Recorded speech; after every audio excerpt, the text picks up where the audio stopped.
ನಮಸ್ಕಾರ ಎಲ್ರಿಗೂ. Raghavendra academy YouTube ಚಾನಲ್ಗೆ ತಮ್ಮೆಲ್ಲರಿಗೂ ಸ್ವಾಗತ. SSC CHSL ಹುದ್ದೆಗಳಿಗಾಗಿ GK ಪ್ರಶ್ನೋತ್ತರ ಸರಣಿ ವಿಡಿಯೋ ಮಾಡ್ತಾ ಇದ್ದೀನಿ. ಪ್ರತಿದಿನ ನಿಮಗೆ 30 ಇಂಪಾರ್ಟೆಂಟ್ ಪ್ರಶ್ನೆಗಳನ್ನು ತಿಳಿಸ್ಕೊಡ್ತಾ ಹೋಗ್ತೇನೆ. ಈ ಪ್ರಶ್ನೆಗಳನ್ನು ಹಿಂದಿನ ವರ್ಷದ ಪ್ರಶ್ನೆ ಪತ್ರಿಕೆಗಳಿಂದ ತೆಗೆದುಕೊಂಡಿರುತ್ತೇವೆ. ಇದುವರೆಗೆ ನಮ್ಮ ಚಾನಲ್ನ ಯಾರು ಸಬ್ಸ್ಕ್ರೈಬ್ ಮಾಡಿಲ್ಲ, ಪ್ಲೀಸ್ ಹೋಗಿ ಸಬ್ಸ್ಕ್ರೈಬ್ ಮಾಡಿಕೊಳ್ಳಿ. ಅದೇ ಥರ ನೀವೇನಾದರೂ SSC CHSL ಮತ್ತು MTS ಹುದ್ದೆಗೆ ತಯಾರಿಯನ್ನು ನಡೆಸ್ತಾ ಇದ್ದರೆ ನಮ್ಮ ಹತ್ರ ಕಂಪ್ಲೀಟ್ ಆನ್ಲೈನ್ ಕೋರ್ಸ್ ಇದೆ ನಮ್ಮ ರಾಘವೇಂದ್ರ ಅಕಾಡೆಮಿ ಆ್ಯಪ್ನಲ್ಲಿ. ಈ ಕೋರ್ಸ್ನಲ್ಲಿ ನಿಮಗೆ ಜನರಲ್ ನಾಲೆಜ್ ಅಂದರೆ GK, ರೀಸನಿಂಗು, ಮೆಥ್ಸು ಹಾಗೆ ಇಂಗ್ಲೀಷ್ ಸಬ್ಜೆಕ್ಟ್ಗಳನ್ನು ಕಂಪ್ಲೀಟ್ ಸಿಲೆಬಸ್ ಕ್ಲಾಸ್ ಮಾಡಿ ಕೊಡ್ತೇವೆ. ರೆಕಾರ್ಡೆಡ್ ಕ್ಲಾಸಸ್ ಇರ್ತವೆ. ವೀಕ್ಲಿ ನಿಮಗೆ ಏನೇ ಡೌಟ್ಸ್ ಇದ್ದರೂ ಸಹ ನಾವು ಲೈವ್ ಬರ್ತೀವಿ ಅಥವಾ ನೀವೇ ಕಾಲ್ ಮಾಡಿ ನಮ್ಮನ್ನು ಕೇಳ್ಬೋದು. ಅದರ ಜೊತೆಗೆ ನಿಮಗೆ GK ಮತ್ತು ಇಂಗ್ಲೀಷ್ PDF ನೋಟ್ಸ್ಗಳನ್ನು ಕೊಡ್ತೀವಿ. ಮತ್ತು 50 ಕ್ವಶನ್ ಪೇಪರ್ಸ್ಗಳನ್ನು ನಿಮಗೆ ಇದರಲ್ಲಿ ಫ್ರೀಯಾಗಿ ಕೊಡ್ತಾ ಹೋಗ್ತೇವೆ. SSC CHSL ಮತ್ತು MTSದ್ದು 2 ಕ್ವಶನ್ ಪೇಪರ್ಗಳು, ನೋಟ್ಸು ಎಲ್ಲವೂ ಇರ್ತವೆ. ಈ ಕೋರ್ಸು ಕೇವಲ 999 ರೂಪಾಯಿಯಲ್ಲಿ ನಿಮಗೆ ಸಿಗ್ತಾ ಇದೆ. ಈ ಕೋರ್ಸ್ ಏನಾದರೂ ಬೇಕಾದರೆ ಇಲ್ಲಿ ವಾಟ್ಸಪ್ ನಂಬರ್ ಕಾಣ್ತಾ ಇದೆ ನೋಡಿ, ಈ ವಾಟ್ಸಪ್ ನಂಬರ್ಗಾದರೂ ಮೆಸೇಜ್ ಮಾಡಿ ಅಥವಾ ಪ್ಲೇಸ್ಟೋರ್ನಲ್ಲಿ ರಾಘವೇಂದ್ರ ಅಕಾಡೆಮಿ ಅಂತ ಆ್ಯಪ್ ಇದೆ, ಅದರಲ್ಲಿ ನೀವು ಈ ಕೋರ್ಸ್ನ ಪರ್ಚೇಸ್ ಮಾಡಬಹುದು. ಅದೇ ಥರ SSC CHSL ಹುದ್ದೆಗಳಿಗಾಗಿ 25 ಕ್ವಶನ್ ಪೇಪರ್ಗಳಿದ್ದಾವೆ. ಓಲ್ಡ್ ಕ್ವಶನ್ ಪೇಪರ್ಗಳು ಕನ್ನಡದಲ್ಲಿ ಸಿಗ್ತವೆ ನಿಮಗೆ. ಅದೇ ಥರ ಸಂಪೂರ್ಣ ಸಿಲೆಬಸ್ ಪ್ರಕಾರ GK ಮತ್ತು ಇಂಗ್ಲೀಷ್ ನೋಟ್ಸ್ಗಳು ಒಟ್ಟು 21 PDF ನೋಟ್ಸ್ಗಳು ನಿಮಗೆ ಕೇವಲ 100 ರೂಪಾಯಿಯಲ್ಲಿ ಸಿಗ್ತಾ ಇದ್ದಾವೆ. ಈ PDF ನೋಟ್ಸ್ಗಳು ಅಥವಾ ಕ್ವಶನ್ ಪೇಪರ್ಗಳು ಬೇಕಾದರೆ ಇಲ್ಲಿ ವಾಟ್ಸಪ್ ನಂಬರ್ ಕಾಣ್ತಾ ಇದೆ ನೋಡಿ, ಈ ವಾಟ್ಸಪ್ ನಂಬರ್ಗೆ ಹಾಯ್ ಅಂತ ಮೆಸೇಜ್ ಮಾಡಿ ತೆಗೆದುಕೊಳ್ಬೋದು ಅಂತ ಹೇಳ್ತಾ ಬನ್ನಿ ಇವತ್ತಿನ ವಿಡಿಯೋನ ಶುರು ಮಾಡೋಣ. ಮೊದಲನೆಯ ಪ್ರಶ್ನೆ, ಈ ಕೆಳಗಿನವರಲ್ಲಿ ಯಾರು ಸಂವಿಧಾನ ಸಭೆಯ ಕರಡು ಸಮಿತಿಯ ಸದಸ್ಯರಾಗಿಲ್ಲ? ಆಪ್ಷನ್ಗಳು: ಡಾಕ್ಟರ್ ಭೀಮರಾವ್ ಅಂಬೇಡ್ಕರ್, ಶ್ರೀ ಅಲ್ಲಾಡಿ ಕೃಷ್ಣಸ್ವಾಮಿ ಅಯ್ಯರ್, ಶ್ರೀ ಎನ್ ಗೋಪಾಲಾಚಾರಿ, ಡಾಕ್ಟರ್ ರಾಜೇಂದ್ರ ಪ್ರಸಾದ್. ಇದಕ್ಕೆ ಸರಿಯಾದ ಉತ್ತರ ಡಾಕ್ಟರ್ ರಾಜೇಂದ್ರ ಪ್ರಸಾದ್ ಅವರು ಸಂವಿಧಾನ ಸಭೆಯ ಕರಡು ಸಮಿತಿಯ ಸದಸ್ಯರಾಗಿಲ್ಲ. ಇನ್ನು ಎರಡನೆಯ ಪ್ರಶ್ನೆ, ಭಾರತೀಯ ಸಂವಿಧಾನವನ್ನು ರಚಿಸಿದವರು ಯಾರು? ಆಪ್ಷನ್ಗಳು: ಬ್ರಿಟಿಷ್ ಸಂಸತ್ತು, ಸಂವಿಧಾನ ಸಭೆ, ಭಾರತೀಯ ಸಂಸತ್ತು. 1946ರಲ್ಲಿ ಮಧ್ಯಂತರ ಸರ್ಕಾರ ರಚನೆಯಾಯಿತು.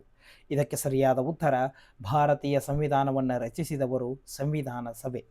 ಇನ್ನು ಮೂರನೆಯ ಪ್ರಶ್ನೆ, 1936ರಲ್ಲಿ ಯಾವ ವಾರ್ಷಿಕ ಅಧಿವೇಶನದಲ್ಲಿ ಕಾಂಗ್ರೆಸ್ ಮೊದಲು ಸಂವಿಧಾನವನ್ನು ರಚಿಸಲು ಸಂವಿಧಾನ ಸಭೆಯನ್ನು ರಚಿಸುವಂತೆ ಒತ್ತಾಯಿಸಿತು? ಆಪ್ಷನ್ಗಳು: ಪೇಸ್ಪುರ, ಕಲ್ಕತ್ತಾ, ಲಾಹೋರ್, ನಾಗ್ಪುರ. ಇದಕ್ಕೆ ಸರಿಯಾದ ಉತ್ತರ ಪೇಸ್ಪುರ.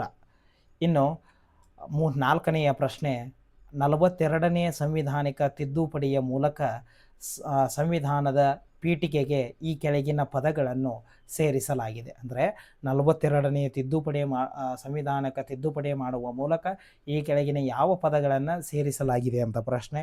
ಆಪ್ಷನ್ಗಳು: ಏಕತೆ ಮತ್ತು ಸಮಗ್ರತೆ, ಜಾತ್ಯತೀತತೆ ಮತ್ತು ಏಕತೆ ಮತ್ತು ಸಮಗ್ರತೆ, ಜಾತ್ಯತೀತತೆ, ಸಮಾಜವಾದ ಮತ್ತು ಸಮಗ್ರತೆ, ಸಮಾಜವಾದಿ, ಜಾತ್ಯತೀತತೆ ಮತ್ತು ಏಕತೆ. ಇದಕ್ಕೆ ಸರಿಯಾದ ಉತ್ತರ ಜಾತ್ಯತೀತತೆ, ಸಮಾಜವಾದ ಹಾಗೂ ಸಮಗ್ರತೆ. ಈ 3 ಪದಗಳನ್ನು ಸಂವಿಧಾನಕ್ಕೆ ಸೇರಿಸಲಾಗಿದೆ.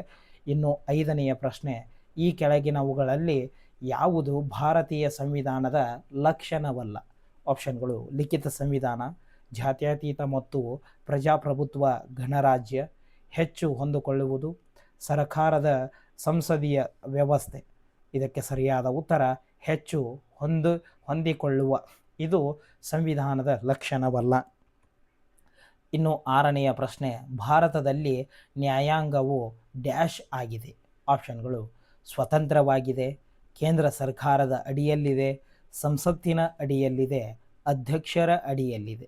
ಇದಕ್ಕೆ ಸರಿಯಾದ ಉತ್ತರ ಭಾರತದಲ್ಲಿ ನ್ಯಾಯಾಂಗವು ಸ್ವತಂತ್ರವಾಗಿದೆ. ಇನ್ನು ಏಳನೆಯ ಪ್ರಶ್ನೆ, ಭಾರತೀಯ ಸಂವಿಧಾನದ ಈ ಕೆಳಗಿನ ಯಾವ ಅಂಶವು ಫೆಡರಲ್ ಸರ್ಕಾರದ ಲಕ್ಷಣವಲ್ಲ? ಆಪ್ಷನ್ಗಳು: ಲಿಖಿತ ಸಂವಿಧಾನ, ಮೂಲಭೂತ ಹಕ್ಕುಗಳು, ಏಕಪೌರತ್ವ, ಅಧಿಕಾರಗಳ ವಿಭಜನೆ. ಇದಕ್ಕೆ ಸರಿಯಾದ ಉತ್ತರ ಏಕಪೌರತ್ವ. ಇನ್ನು ಎಂಟನೆಯ ಪ್ರಶ್ನೆ, ಈ ಕೆಳಗಿನ ಯಾವ ಅಂಶಗಳು ನಮ್ಮ ಸಂವಿಧಾನಕ್ಕೆ ಏಕೀಕೃತ ಪಾತ್ರವನ್ನು ವಹಿಸುತ್ತವೆ? ಆಪ್ಷನ್ಗಳು: ರಾಜ್ಯಗಳಲ್ಲಿ ರಾಷ್ಟ್ರಪತಿ ಆಳ್ವಿಕೆ ಹೇರಿಕೆ, ಕೇಂದ್ರ ಸರ್ಕಾರದ ತುರ್ತು ಅಧಿಕಾರಗಳು, ಸಂಸತ್ತಿನೊಂದಿಗೆ ಉಳಿಕೆ ಅಧಿಕಾರಗಳು, ಮೇಲಿನ ಎಲ್ಲವು. ಇದಕ್ಕೆ ಸರಿಯಾದ ಉತ್ತರ ಮೇಲಿನ ಎಲ್ಲವು.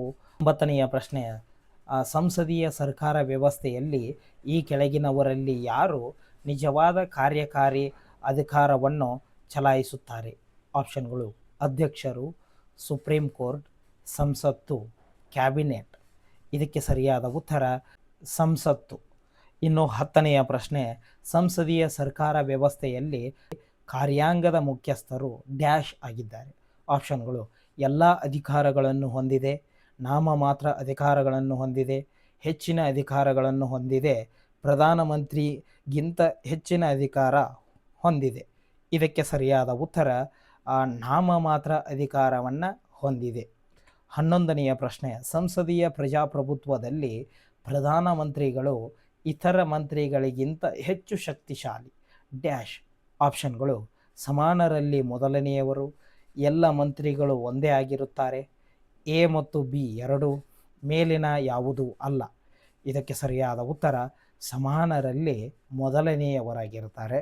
ಇನ್ನು 12ನೆಯ ಪ್ರಶ್ನೆ, ಸಂಸದೀಯ ಸರ್ಕಾರ ವ್ಯವಸ್ಥೆಯಲ್ಲಿ ಮಂತ್ರಿಮಂಡಳಿಯು ಜವಾಬ್ದಾರಿಯಾಗಿರುತ್ತದೆಯೇ? ಆಪ್ಷನ್ಗಳು: ಸಂಸತ್ತಿನ ಮೇಲ್ಮನೆಗೆ, ಸಂಸತ್ತಿನ ಕೆಳಮನೆಗೆ, ಅಧ್ಯಕ್ಷರಿಗೆ. ಇವುಗಳಲ್ಲಿ ಯಾವುದೂ ಅಲ್ಲ. ಇದಕ್ಕೆ ಸರಿಯಾದ ಉತ್ತರ ಸಂಸತ್ತಿನ ಕೆಳಮನೆಗೆ. ಸಂಸದೀಯ ಸರ್ಕಾರ ವ್ಯವಸ್ಥೆಯಲ್ಲಿ ಮಂತ್ರಿಮಂಡಲ ಸಂಸತ್ತಿನ ಕೆಳಮನೆಗೆ ಜವಾಬ್ದಾರಿಯಾಗಿರುತ್ತಾರೆ. 13ನೆಯ ಪ್ರಶ್ನೆ, ಸಂಸತ್ತಿನ ಯಾವುದೇ ಸದನದ ಸದಸ್ಯರಾಗದೆ ಒಬ್ಬ ವ್ಯಕ್ತಿಯು ಎಷ್ಟು ದಿನಗಳವರೆಗೆ ಸಚಿವರಾಗಿ ಉಳಿಯಬಹುದು? ಸಂಸತ್ತಿನ ಯಾವುದೇ ಸದನದ ಸದಸ್ಯರಾಗದೆ ಒಬ್ಬ ವ್ಯಕ್ತಿಯು ಎಷ್ಟು ದಿನಗಳವರೆಗೆ ಸಚಿವರಾಗಿ ಉಳಿಯಬಹುದು ಅಂತ ಪ್ರಶ್ನೆ. ಆಪ್ಷನ್ಗಳು: 2 ತಿಂಗಳು, 6 ತಿಂಗಳು, 8 ತಿಂಗಳು, 12 ತಿಂಗಳು. ಇದಕ್ಕೆ ಸರಿಯಾದ ಉತ್ತರ 6 ತಿಂಗಳ ಕಾಲ ಉಳಿಯಬಹುದು. ಇನ್ನು 14ನೆಯ ಪ್ರಶ್ನೆ, ರಾಷ್ಟ್ರಪತಿಗಳು ಸಾಮಾನ್ಯವಾಗಿ ಯಾರನ್ನು ಪ್ರಧಾನಮಂತ್ರಿಯಾಗಿ ನೇಮಿಸುತ್ತಾರೆ? ಆಪ್ಷನ್ಗಳು: ರಾಜ್ಯಸಭೆಯಲ್ಲಿ ಬಹುಮತ ಹೊಂದಿರುವ ಪಕ್ಷದ ನಾಯಕನನ್ನು, ಲೋಕಸಭೆಯಲ್ಲಿ ಬಹುಮತ ಹೊಂದಿರುವ ಪಕ್ಷದ ನಾಯಕನನ್ನು, ಅತಿ ಹೆಚ್ಚು ಮತಗಳೊಂದಿಗೆ ಗೆದ್ದ ಲೋಕಸಭಾ ಸದಸ್ಯರನ್ನು. ಇವುಗಳಲ್ಲಿ ಯಾವುದೂ ಅಲ್ಲ. ಇದಕ್ಕೆ ಸರಿಯಾದ ಉತ್ತರ ಲೋಕಸಭೆಯಲ್ಲಿ ಬಹುಮತ ಹೊಂದಿರುವ ಪಕ್ಷದ ನಾಯಕರನ್ನು ರಾಷ್ಟ್ರಪತಿಗಳು ಪ್ರಧಾನಮಂತ್ರಿಯಾಗಿ ನೇಮಕ ಮಾಡ್ತಾರೆ. ಇನ್ನು 15ನೆಯ ಪ್ರಶ್ನೆ, ಫೆಡರಲ್ ಸರ್ಕಾರದ ವ್ಯವಸ್ಥೆಯಲ್ಲಿ ಡ್ಯಾಶ್. ಆಪ್ಷನ್ಗಳು: 3 ಹಂತಗಳಿದ್ದಾವೆ, ಕೇಂದ್ರ, ರಾಜ್ಯ ಹಾಗೂ ಜಿಲ್ಲೆ. 4 ಹಂತಗಳಿವೆ, ಕೇಂದ್ರ, ರಾಜ್ಯ, ಜಿಲ್ಲೆ, ಗ್ರಾಮ. 2 ಹಂತಗಳಿವೆ, ಕೇಂದ್ರ ಹಾಗೂ ರಾಜ್ಯ. ಮೇಲಿನ ಯಾವುದೂ ಅಲ್ಲ. ಇದಕ್ಕೆ ಸರಿಯಾದ ಉತ್ತರ 2 ಹಂತಗಳಿದ್ದಾವೆ. ಫೆಡರಲ್ ಸರ್ಕಾರ ವ್ಯವಸ್ಥೆಯಲ್ಲಿ 2 ಹಂತಗಳಿದ್ದಾವೆ, ಒಂದು ಕೇಂದ್ರ ಹಾಗೂ ರಾಜ್ಯ. 16ನೆಯ ಪ್ರಶ್ನೆ, ರಾಜ್ಯಸಭಾ ಸದಸ್ಯರ ಅಧಿಕಾರ ಅವಧಿ ಎಷ್ಟು? ಆಪ್ಷನ್ಗಳು: 5 ವರ್ಷ, 6 ವರ್ಷ, 7 ವರ್ಷ, 9 ವರ್ಷ. ಇದಕ್ಕೆ ಸರಿಯಾದ ಉತ್ತರ 6 ವರ್ಷ. ಇನ್ನು 17ನೆಯ ಪ್ರಶ್ನೆ, ಲೋಕಸಭೆಯ ಸಭೆಗಳ ಅಧ್ಯಕ್ಷತೆಯನ್ನು ಯಾರು ವಹಿಸುತ್ತಾರೆ? ಆಪ್ಷನ್ಗಳು: ಅಧ್ಯಕ್ಷರು, ಉಪಾಧ್ಯಕ್ಷರು, ಸ್ಪೀಕರು, ಪ್ರಧಾನಮಂತ್ರಿ. ಇದಕ್ಕೆ ಸರಿಯಾದ ಉತ್ತರ ಸ್ಪೀಕರ್. ಇನ್ನು 18ನೆಯ ಪ್ರಶ್ನೆ, ಲೋಕಸಭೆಯು ಅಂಗೀಕರಿಸಿದ ಹಣಕಾಸು ಮಸೂದೆಯನ್ನು ರಾಜ್ಯಸಭೆಯು ಎಷ್ಟು ದಿನಗಳಲ್ಲಿ ಹಿಂದಿರುಗಿಸುವುದು ಕಡ್ಡಾಯವಾಗಿದೆ? ಆಪ್ಷನ್ಗಳು: 14 ದಿನಗಳು, 15 ದಿನಗಳು, 30 ದಿನಗಳು, 45 ದಿನಗಳು. ಇದಕ್ಕೆ ಸರಿಯಾದ ಉತ್ತರ 14 ದಿನಗಳು. 19ನೆಯ ಪ್ರಶ್ನೆ, ರಾಷ್ಟ್ರಪತಿಗಳ ವಿರುದ್ಧ ಯಾವ ಆಧಾರದ ಮೇಲೆ ದೋಷಾರೋಪಣೆ ಸಲ್ಲಿಸಬಹುದು? ಆಪ್ಷನ್ಗಳು: ಪರಿಶೀಲಿಸಿದ ದುಷ್ಕೃತ್ಯ, ಸಂವಿಧಾನದ ಉಲ್ಲಂಘನೆ, ಭ್ರಷ್ಟಾಚಾರ. ಮೇಲಿನ ಯಾವುದೂ ಅಲ್ಲ. ಇದಕ್ಕೆ ಸರಿಯಾದ ಉತ್ತರ ಸಂವಿಧಾನದ ಉಲ್ಲಂಘನೆ. 20ನೆಯ ಪ್ರಶ್ನೆ, ಉಪಾಧ್ಯಕ್ಷರ ವಿರುದ್ಧ ಪದಚ್ಯುತಿಗೊಳಿಸುವ ಪ್ರಸ್ತಾವನೆಯನ್ನು ಆರಂಭಿಸಬಹುದೇ? ಆಪ್ಷನ್ಗಳು: ಲೋಕಸಭೆಯಲ್ಲಿ, ರಾಜ್ಯಸಭೆಯಲ್ಲಿ, ಸಂಸತ್ತಿನ 2 ಸದನಗಳಲ್ಲಿ, 2 ಸದನಗಳ ಜಂಟಿ ಸಭೆಯಲ್ಲಿ.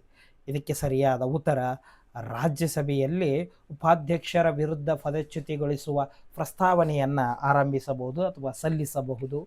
ಇನ್ನು 21ನೆಯ ಪ್ರಶ್ನೆ, ಬಜೆಟನ್ನು ಮೊದಲು ಯಾವಾಗ ಮಂಡಿಸಲಾಗುತ್ತದೆ? ಆಪ್ಷನ್ಗಳು: ರಾಜ್ಯಸಭೆಯಲ್ಲಿ, ಎರಡೂ ಸದನಗಳ ಜಂಟಿ ಸಭೆಯಲ್ಲಿ, ಲೋಕಸಭೆಯಲ್ಲಿ, ಎರಡೂ ಸದನಗಳಲ್ಲಿ. ಇದಕ್ಕೆ ಸರಿಯಾದ ಉತ್ತರ ಲೋಕಸಭೆಯಲ್ಲಿ ಮೊದಲು ಬಜೆಟ್ ಮಂಡಿಸಲಾಗುತ್ತೆ. ಇನ್ನು 22ನೆಯ ಪ್ರಶ್ನೆ, ಒಂದು ಮಸೂದೆಯು ಹಣದ ಮಸೂದೆಯೇ ಅಥವಾ ಅಲ್ಲವೇ ಎಂಬುದನ್ನು ಯಾವುದು ಪ್ರಮಾಣೀಕರಿಸುತ್ತದೆ? ಆಪ್ಷನ್ಗಳು: ಅಧ್ಯಕ್ಷರು, ಉಪಾಧ್ಯಕ್ಷರು, ಲೋಕಸಭೆಯ ಸ್ಪೀಕರ್, ಹಣಕಾಸು ಸಚಿವರು. ಇದಕ್ಕೆ ಸರಿಯಾದ ಉತ್ತರ ಲೋಕಸಭೆಯ ಸ್ಪೀಕರ್. ಇನ್ನು 23ನೆಯ ಪ್ರಶ್ನೆ, ಲೋಕಸಭೆಯಲ್ಲಿ ಹಣಕಾಸು ಮಸೂದೆಯನ್ನು ಮಂಡಿಸಲು ಯಾರು ಅವಕಾಶ ನೀಡುತ್ತಾರೆ? ಆಪ್ಷನ್ಗಳು: ಲೋಕಸಭೆಯ ಸ್ಪೀಕರ್, ಪ್ರಧಾನಮಂತ್ರಿ, ಉಪಾಧ್ಯಕ್ಷರು, ಅಧ್ಯಕ್ಷರು. ಇದಕ್ಕೆ ಸರಿಯಾದ ಉತ್ತರ ಅಧ್ಯಕ್ಷರು. 24ನೆಯ ಪ್ರಶ್ನೆ, ಹಣ ಮಸೂದೆಯ ಸಂದರ್ಭದಲ್ಲಿ ಡ್ಯಾಶ್ ಆಗಿರುತ್ತೆ? ಆಪ್ಷನ್ಗಳು: ಲೋಕಸಭೆ ಹೆಚ್ಚು ಶಕ್ತಿಶಾಲಿಯಾಗಿರುತ್ತೆ, ರಾಜ್ಯಸಭೆ ಹೆಚ್ಚು ಶಕ್ತಿಶಾಲಿಯಾಗಿದೆ, ಎರಡೂ ಸದನಗಳ ಸಮಾನ ಅಧಿಕಾರವನ್ನು ಹೊಂದಿದೆ, ಮೇಲಿನ ಯಾವುದು ಅಲ್ಲ.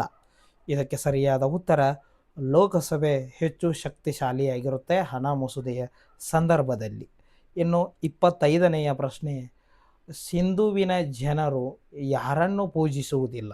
ಆಪ್ಷನ್ಗಳು: ವಿಷ್ಣು, ಪ್ರಕೃತಿ ದೇವತೆ, ಸ್ವಸ್ತಿಕ್ ಚಿಹ್ನೆ, ಮಾತೃದೇವತೆ. ಇದಕ್ಕೆ ಸರಿಯಾದ ಉತ್ತರ ವಿಷ್ಣುವನನ್ನು ಸಿಂಧೂ ಜನರು ಪೂಜಿಸುವುದಿಲ್ಲ. ಇನ್ನು 26ನೆಯ ಪ್ರಶ್ನೆ, ಐತೇರಿಯ ಬ್ರಾಹ್ಮಣರಲ್ಲಿ ಯಾರನ್ನು ಜಿಪುಣ ಎಂದು ಕರೆಯಲಾಗಿದೆ? ಆಪ್ಷನ್ಗಳು: ಗಂಡ, ಹೆಂಡತಿ, ಮಗ, ಮಗಳು. ಇದಕ್ಕೆ ಸರಿಯಾದ ಉತ್ತರ ಮಗಳು. ಇನ್ನು 28ನೆಯ ಪ್ರಶ್ನೆ, ಸಂವಿಧಾನದ ಪೀಠಿಕೆಯನ್ನು ಎಷ್ಟು ಬಾರಿ ತಿದ್ದುಪಡಿ ಮಾಡಲಾಗಿದೆ? ಆಪ್ಷನ್ಗಳು: 1 ಬಾರಿ, 2 ಬಾರಿ, 3 ಬಾರಿ, 4 ಬಾರಿ. ಇದಕ್ಕೆ ಸರಿಯಾದ ಉತ್ತರ 1 ಬಾರಿ ತಿದ್ದುಪಡಿ ಮಾಡಲಾಗಿದೆ ಪೀಠಿಕೆಯನ್ನು. ಇನ್ನು 29ನೆಯ ಪ್ರಶ್ನೆ, ಗೋವಾವನ್ನು ಭಾರತದ ಅವಿಭಾಜ್ಯ ಅಂಗವನ್ನಾಗಿ ಯಾವಾಗ ಮಾಡಲಾಯಿತು? ಆಪ್ಷನ್ಗಳು: 1960, 1961, 1962, 1971. ಇದಕ್ಕೆ ಸರಿಯಾದ ಉತ್ತರ 1961ರಲ್ಲಿ. ಇನ್ನು ಕೊನೆಯ ಪ್ರಶ್ನೆ 30ನೆಯ ಪ್ರಶ್ನೆ, ಇಲ್ಲಿಯವರೆಗೆ ಎಷ್ಟು ಬಾರಿ ರಾಷ್ಟ್ರೀಯ ತುರ್ತು ಪರಿಸ್ಥಿತಿಯನ್ನು ಘೋಷಿಸಲಾಗಿದೆ? ಆಪ್ಷನ್ಗಳು: 1, 2, 3 ಬಾರಿ, 4 ಬಾರಿ. ಇದಕ್ಕೆ ಸರಿಯಾದ ಉತ್ತರ 3 ಬಾರಿ ರಾಷ್ಟ್ರೀಯ ತುರ್ತು ಪರಿಸ್ಥಿತಿಯನ್ನು ಘೋಷಿಸಲಾಗಿದೆ. ಈ ಒಟ್ಟು 30 ಪ್ರಶ್ನೆಗಳಲ್ಲಿ ಎಷ್ಟು ಪ್ರಶ್ನೆಗಳಿಗೆ ಸರಿಯಾಗಿ ಆನ್ಸರ್ ಮಾಡಿದ್ರಿ ಅಂತ ನನಗೆ ಕಮೆಂಟ್ ಮಾಡಿ. ಹಾಗೆ ಈ ವಿಡಿಯೋನ ಆದಷ್ಟು ನಿಮ್ಮ ಎಲ್ಲ ಸ್ನೇಹಿತರಿಗೆ ಶೇರ್ ಮಾಡಿ. ಧನ್ಯವಾದಗಳು.